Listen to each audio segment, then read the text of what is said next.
Ang kautusan ni Pangulong Ferdinand Marcos Jr. na pagbuo ng National Amnesty Commission, welcome yan para sa pambansang pulisya at National Task Force to End Local Communists. Kaugnay niyan may nagkalapang balita si Bombo Marlene Padiernos.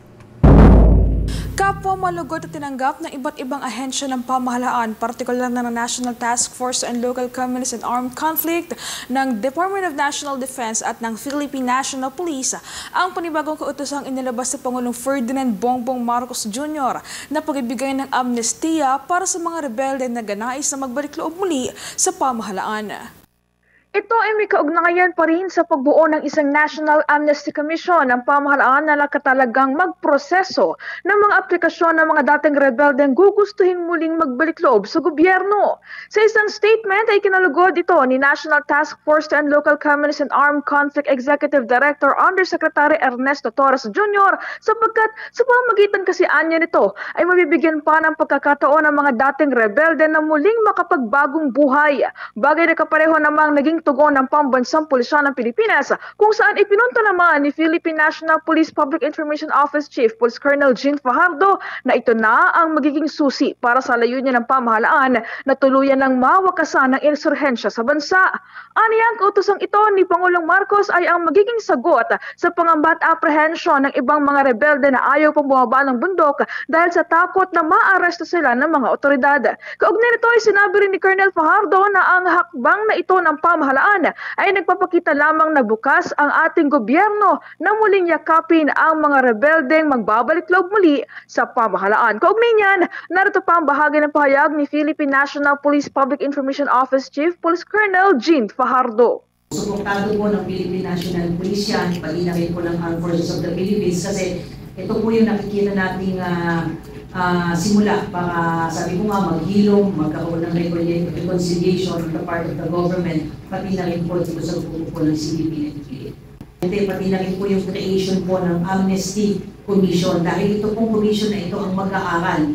Ano po ba yung mga extent at ano po ba yung mga crimes na makukover po nitong amnesty. Basta ang pinaka-importante po dito sa salita po ng ating presidente na binibigyan niya na ng amnestiya itong mga nauna ng sumuko at itong mga susuko pa po ay yung commission po ang mag-aaral kung sila po ba ay papasok doon sa mga parameters na ilalagay po natin for them to avail po nitong amnesty na ibinigay po ng national.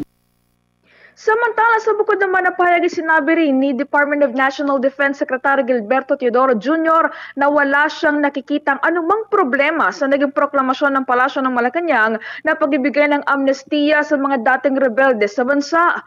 Aniya, hindi may tuturing na counterproductive ang kautusan na ito ni Pangulong Ferdinand Marcos Jr. at pagkus ay komplementary pa anya ito sapagkat makakatulong din ito na makapaghikayat pa ng mas maraming rebeldeng magbabalik loob muli sa pamahalaan. Narito naman ang kanyang dagdag na pahayag.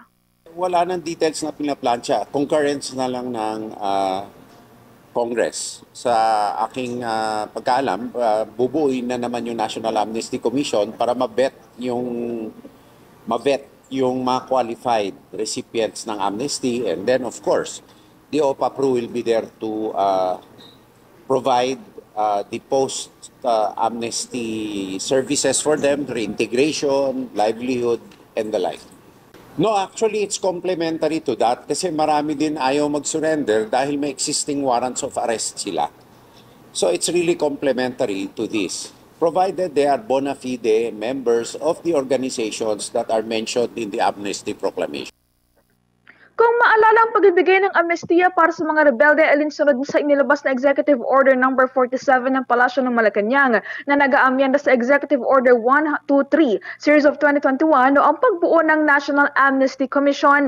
Kaugnay nito ay sinabi rin ni Presidential Communications Secretary Cheloy Garafil na batay sa 4 na proklamasyon na inilabas ng Palasyo ng Malacanang ay kabilang ang mga dating miyembro ng Communist Party of the Philippines, New People's Army, National Democratic Front, gayon na rin ng dating mga miyembro ng Moro Islamic Liberation Front at Moro National Liberation Front at maging yung Revolutionaryong Partido ng Manggagawa ng Pilipinas, Revolutionary Proletarian Army at gayon na rin ng Alex Bongcayao Brigade sa mga mabibigyan ng amnestiya na mga magnanais na magbalik loob muli sa pamahalaan. Para sa Bombo Network News, ako po si Bombo Marlene Padiernos, nag-uulat para sa #1 and most trusted radio network in the country, Bombo Radio Philippines, Basta Radio. Bombo!